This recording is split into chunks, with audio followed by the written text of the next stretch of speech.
Hello, everyone. Before we dive in, be sure to drop your thoughts, feelings, and lessons in the comments below. Like the video and subscribe so you never miss stories like this. Let's get into it.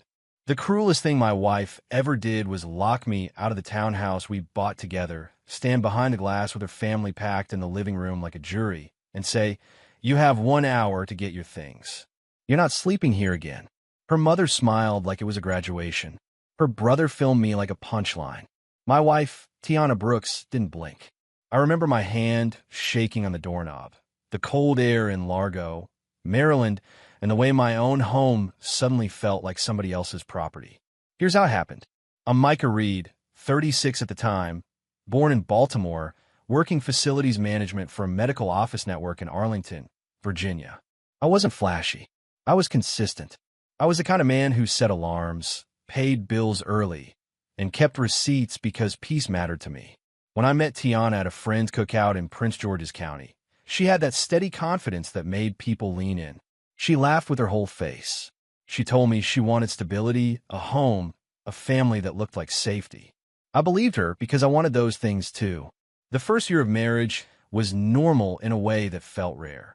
Sunday grocery runs, weeknight dinners, a small savings plan that actually grew. Tiana worked HR for a logistics company near Hyattsville, and she was good at reading people. She could calm a room. She could also cut someone down without raising her voice, but I didn't see that part early. If we argued, it ended with compromise. If I made a mistake, I apologized. If she did, she'd say, "I hear you," and we would move on. I thought we were learning each other like adults. Then her family started showing up more. Not because of emergencies, because of opinion. Her mother, Loretta Brooks, lived in Bowie and treated advice like a right. Her aunt Denise Carter acted like she had a seat at every decision. Her younger brother, Malik, floated between jobs and always had time to check on his sister. They were black like me, raised in the same region, but they moved like a unit. I was the husband, yet somehow I was always being evaluated like I was applying for permanent access to my own life. When we decided to buy a home, that evaluation turned into control. We toured townhouses in Upper Marlboro and Largo, and every time Tiana liked something, Loretta had a reason it was wrong. Too close to the highway. Too far from us. Too small for what you deserve. It was never for what you both deserve. I watched that language shift and tried to ignore it. Tiana would squeeze my hand in the car and say, "She means well." Then she would repeat her mother's criticisms like they were her own ideas. Loretta offered what sounded like help. A $25,000 family gift for the down payment. I didn't ask for it. I was prepared to wait another year and keep saving. But Tiana's eyes lit up at the number, and Loretta knew it.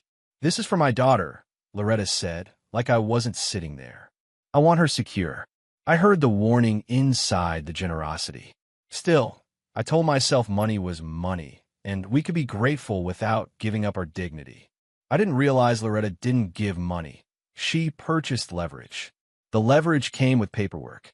Loretta insisted we meet with the family attorney in Washington, D.C., a man who shook my hand like he was testing my grip. He slid documents across a polished table and called it standard protection. It wasn't a prenup exactly. It was a marital property agreement tied to the down payment funds. Loan versus gift language, reimbursement schedules, and clauses about interference. The attorney said it was to avoid misunderstandings. Tiana nodded along like she already agreed. I asked for time to review. Loretta's smile tightened. I hired my own lawyer to review it, Renee Whitaker in Silver Spring, because pride is expensive, but ignorance is worse. Renee told me the agreement was aggressive, but not impossible. The down payment could be treated as a loan to Tiana's separate property, but the clause about third-party interference was unusual. It said if any third party contributed to or coordinated an unlawful removal of a spouse from the marital home, those parties could be held jointly liable for costs. Renee said, "It's a scare clause, but if they sign as parties, it can matter." I asked why Loretta would want that. Renee said, "Control cuts both ways if you let it." In the end, I signed because I believed in my marriage and because the agreement protected me too if I was smart. Renee negotiated revisions. If we divorced, whoever kept the townhouse would refinance, and we'd reimburse documented separate contributions first. It was clean, fair on paper. Loretta wanted her name on everything, so she signed too, along with Denise and Malik, as acknowledging parties. They acted like it was normal. Tiana told me not to make it weird. I remember walking out into the DC sunlight, feeling like I'd swallowed something sharp and called it trust. We moved into the Largo townhouse that summer. I painted the living room myself. I replaced a shaky railing. I installed a smart lock and cameras because we traveled sometimes and security mattered.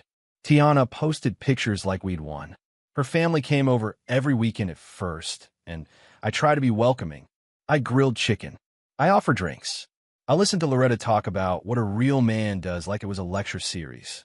Malik would roam my house with a casual entitlement, opening cabinets, checking the garage. If I looked annoyed, Tiana would accuse me of being uptight. The first real crack came over something small, a missing envelope.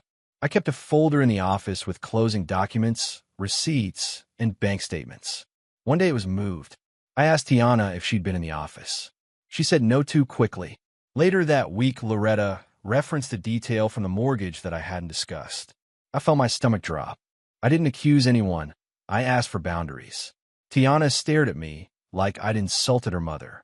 My family isn't stealing from you, she said. The way she said you instead of us stayed with me. Tiana started talking about money differently after that. My paycheck wasn't what we earned. It was what you bring in. Her bonus wasn't extra. It was my money. It wasn't dramatic at first, just little sentences that moved the relationship like furniture, slowly, until you realize the room is not arranged for you anymore. If I asked about budgeting, she'd sigh like I was annoying. If I suggested we meet with a financial planner, Loretta would call it control. Tiana repeated that word, control, like she needed it to be true so she wouldn't have to admit she was being led. Around the same time, her family began treating me like I was temporary. Malik would joke, "Micah better behave or we taking this place back." Denise would laugh and add, "Don't worry, baby, you know your mama won't let you lose." Loretta would look me up and down and say, "A woman has to protect herself." I wanted to ask what danger they thought I was. I wanted to ask why protection always meant pushing me down. But I grew up watching black men get punished for having emotions in the wrong room. So I swallowed it, thinking consistency would outlast their noise. It didn't. One Friday, I came home and found Loretta in our kitchen without Tiana there. She was reorganizing cabinets. I said politely, "Ms. Brooks, what's going on?" She didn't stop moving. "Tiana said you don't know how to set up a home," she replied. My chest tightened. I told her we were fine. She finally turned and said, "You're fine until you're not." Then she smiled like she'd delivered wisdom. That night, I told Tiana I didn't want her mother there when she wasn't home. Tiana stared at me and said, "So you're trying to isolate me." The word isolate became her favorite weapon. If I asked for privacy, I was isolating. If I asked for respect, I was isolating. If I asked her to stop discussing our finances with Loretta, I was isolating. It was like my boundaries were proof of guilt. Meanwhile, Tiana started sharing more and more with them. I'd walk into a room and the conversation would stop. I'd hear my name said in a tone that was not love. I'd check our joint account and see transfers labeled family with no discussion. When I asked, she'd say, "It's handled." The cruelest part of slow betrayal is the way it makes you question your own instincts. I kept telling myself I was overreacting, that I was being sensitive. That marriage required patience. I didn't want to be the husband who calls everything disrespect. But then the disrespect got practical. One morning, I tried to use the joint card at a gas station in Capitol Heights, and it declined. I called Tiana. She didn't answer. I texted. No response. I drove to work on fumes, embarrassed and angry, and later that day, she texted, "We need to talk about spending." Like I was a child she needed to correct. I started keeping my own records quietly. Not because I wanted revenge, because I could feel the floor shifting. Renee had once told me, when people change the story, documents keep the truth. I took screenshots of account changes, receipts for repairs, mortgage payments, and the dates I was the one paying when Tiana forgot. I saved texts where she threatened to make a move.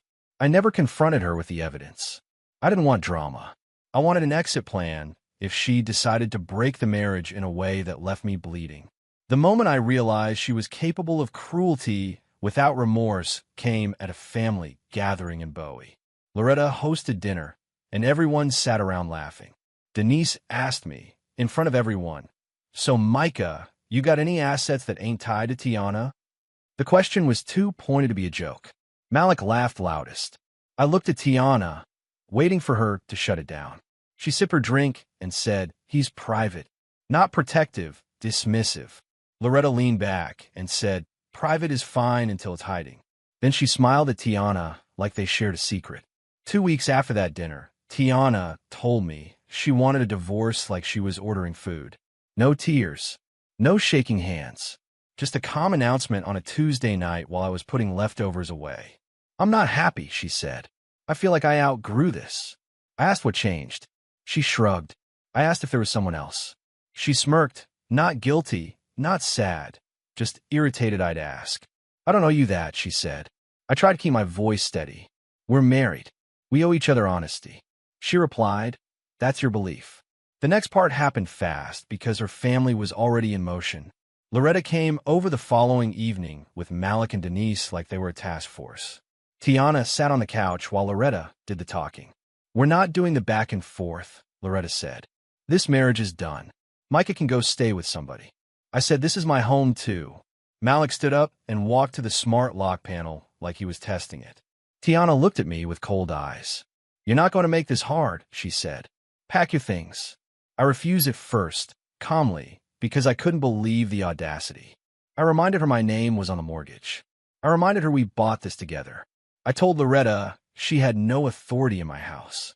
Loretta laughed, actually laughed, and said, "Authority is who the room belongs to." Malik pulled out his phone. Denise folded her arms. And Tiana, my wife, said, "If you raise your voice, I'm calling the police and saying you're threatening me." It wasn't a threat wrapped in emotion. It was a strategy delivered in a flat tone. I felt my blood run cold. That's how they forced me out. Not with physical violence. Worse. With the promise of a story that would ruin me. I pictured officers, handcuffs, neighbors watching. I picture my job hearing domestic incident and quietly replacing me. I picture my name becoming a warning. So I did what they counted on. I stayed calm. I walked upstairs and threw clothes into a duffel bag with hands that wouldn't stop shaking. I grabbed my work boots, my laptop, and the folder of documents I'd hidden behind old manuals. When I came downstairs, Loretta clapped once like a judge ending court. At the door, Tiana stepped close enough for me to smell her perfume, the same one she wore on our honeymoon in Miami. She whispered, "You're going to regret wasting my time." Then, louder, so everyone could hear, she said, "Leave your key." I placed my key on the entry table. Malik held the door open like he was escorting me out of a building I didn't belong in. Denise watched with a satisfied expression. Loretta said, "Good. Now we can breathe." Tiana didn't look away. She didn't soften. That's the moment I understood. She wasn't confused. She was committed.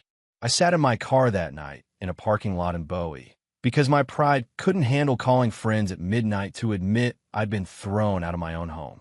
The cold crept in my bones. I kept replaying the scene, trying to find the part where love might have existed. My phone buzzed with a single text from Tiana, "Don't come back without an appointment." Then an email from a law office with a subject line that made my stomach twist, "Dissolution documents." It felt like she'd already practiced living without me. I stared at the townhouse address in the signature block like it was a place I'd imagined. The next morning, I showered at a gym in Lanham and went to work pretending I wasn't falling apart. I smiled at coworkers.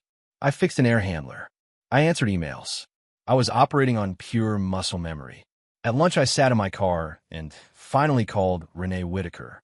I told her everything. She didn't gasp. She didn't dramatize. She just said, "Okay, now we get organized." I asked her if I should go back to the house. She said, "Not without legal guidance. They're trying to bait you into being the villain."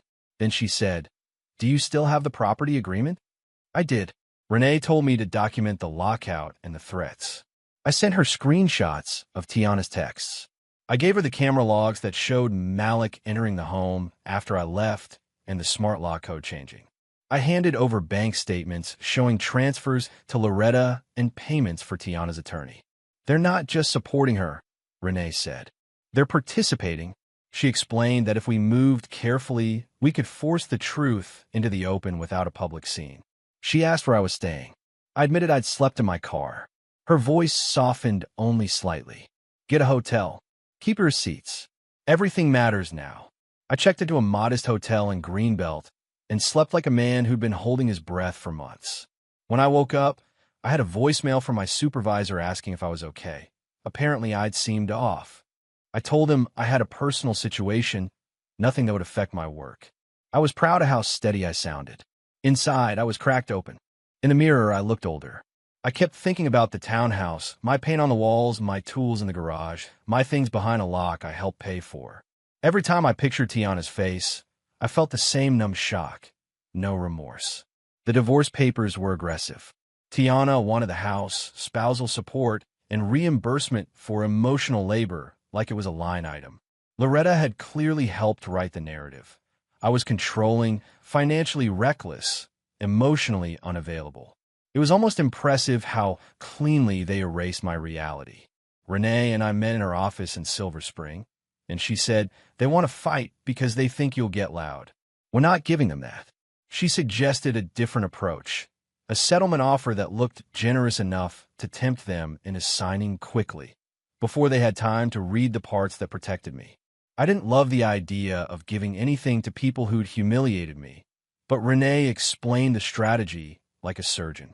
If they want a public war, they're confident, she said. Confidence makes people careless. We can use that. The settlement would include the townhouse going to me, but framed as me taking the debt, while Tiana kept certain accounts.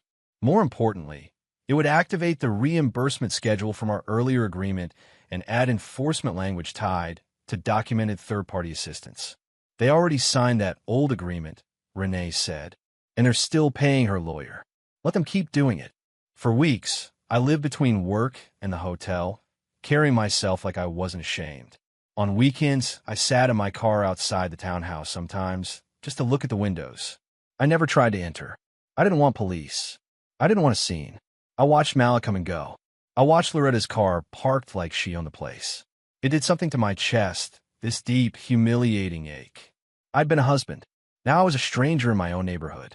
When I told Tiana I needed to retrieve tools from the garage for work, she replied, buy new ones. That was when the suffering stopped being only emotional and became practical. Replacing tools cost money. Living in a hotel cost money. Paying my share of a mortgage for a home I couldn't enter cost money. It felt like I was being charged for the privilege of being erased. Renee instructed me not to stop paying the mortgage because it could hurt me later. So I paid. I kept records. I stored receipts in neat folders because rage without structure is useless. Sometimes late at night, I would sit on the edge of the hotel bed and feel the weight of loneliness press down until my hands went numb. I never posted about it. I never told the internet. I just endured. Tiana never asked how I was doing. She never asked where I was sleeping. She communicated through short, cold messages like I was a nuisance. Once she texted, stop emailing. You're harassing me. I hadn't emailed her in days. I realized she was building a file on me. Loretta wanted a narrative that justified the cruelty. Malik wanted drama. Denise wanted entertainment. And Tiana, my wife, wanted to win. The lack of remorse wasn't accidental. It was the whole design. They wanted me to feel powerless. They wanted me to beg. They wanted me to break. Then Renee sent the settlement offer to Tiana's attorney. Within 24 hours, Loretta called me for the first time in months. Micah, she said, too sweet. I hear you're willing to be reasonable. I didn't respond. She continued, Tiana deserves peace. Don't drag this out. I said, calmly, tell your daughter to stop locking me out of my property. Loretta's tone sharpened. You sound bitter, she snapped. Remember who helped you get that house? I almost laughed at the audacity. I remember, I said. That's why I have every document. Then I hung up. A week later, Tiana agreed to meet for final terms in a conference room near downtown D.C. Her attorney's email sounded confident, almost cheerful. When I arrived, I saw Loretta, Denise, and Malik with Tiana dressed like they were attending a celebration. Loretta had on a bright scarf. Denise carried a designer bag. Malik leaned back in his chair with that smug expression men wear when they think the room will embarrass you. Tiana sat straight, hands folded, eyes cold. No sadness, no reflection, just a quiet certainty that she and her family were about to watch me lose. Before we sat, Renee whispered, "Let them talk. The more they talk, the more careless they get." Loretta didn't disappoint. "We're glad you finally accepted reality," she said, loud enough for everyone. Denise smiled and added, "A man who knows when he's finished is a man with sense." Malik chuckled. Tiana stared at me like I was a stranger who owed her money. Her attorney slid the final packet across the table. "This will be quick," he said. "We just need signatures." Loretta's eyes shined like she was watching a door close behind me. Renee asked for a moment to review the packet, even though she prepared it. That pause mattered. It made them impatient. Loretta tapped her fingers. Malik sighed dramatically. Denise whispered to Tiana, and they smirked. Tiana's attorney said, "We're all adults here." Renee nodded politely. "Exactly," she said. Then she opened to a tab and pushed a page forward. "Before we sign," Renee said, "let's confirm this clause is understood by all parties." Tiana's attorney frowned slightly. Loretta leaned forward, irritated. "What clause?" she demanded. Renee pointed. "Section 9, she said. Third-party assistance and interference." Tiana's attorney began reading aloud, his voice slowing as comprehension caught up. The clause defined marital assistance from non-parties, legal fees, mortgage contributions, cohabitation support, and triggered reimbursement from separate property if the initiating party accepted that assistance while pushing for dissolution. Loretta's face tightened. Denise's eyes narrowed. Malik sat up straighter. Tiana's expression didn't change. She looked annoyed, like paperwork was being dramatic. Then the attorney reached the line. Interfering parties who sign below acknowledge joint liability for costs associated with unlawful removal from the marital home. His voice went quieter. He turned the page. There were signatures, not just mine and Tiana's, Loretta's, Denise's, Malik's. The room went still in a way that felt physical. Loretta's mouth opened and closed without sound. Denise leaned forward, blinking fast. Malik said, "Hold up," and pushed his chair back like distance could erase ink. Tiana stared at the signatures, then at her family, irritation finally cracking into anger. "Why are your names on that?" she snapped at them. Loretta looked panicked, but not remorseful. "We didn't sign for that," Loretta said, voice rising. Renee didn't argue. She just slid forward exhibits. Zelle transfers from Loretta to Tiana labeled attorney, a cashier's check image, mortgage payments made by Loretta after my lockout, and messages where Malik coordinated changing the lock code. Tiana's attorney rubbed his forehead like he was trying to prevent a headache. "These payments," he said carefully, "are going to be an issue under the terms." Denise whispered, "This is ridiculous," but her voice shook. Malik muttered, "This ain't what we meant." Loretta leaned toward Renee and said, "You tricked us." Renee's tone stayed calm. "No one forced you to sign," she replied. "You wanted involvement. You wanted control. You got legal involvement." Tiana's eyes flashed. "So you planned this," she hissed at me. I met her gaze. "You planned my humiliation," I said quietly. "I planned my protection." Then came the second silence, the one that hit when they reached the property disposition schedule.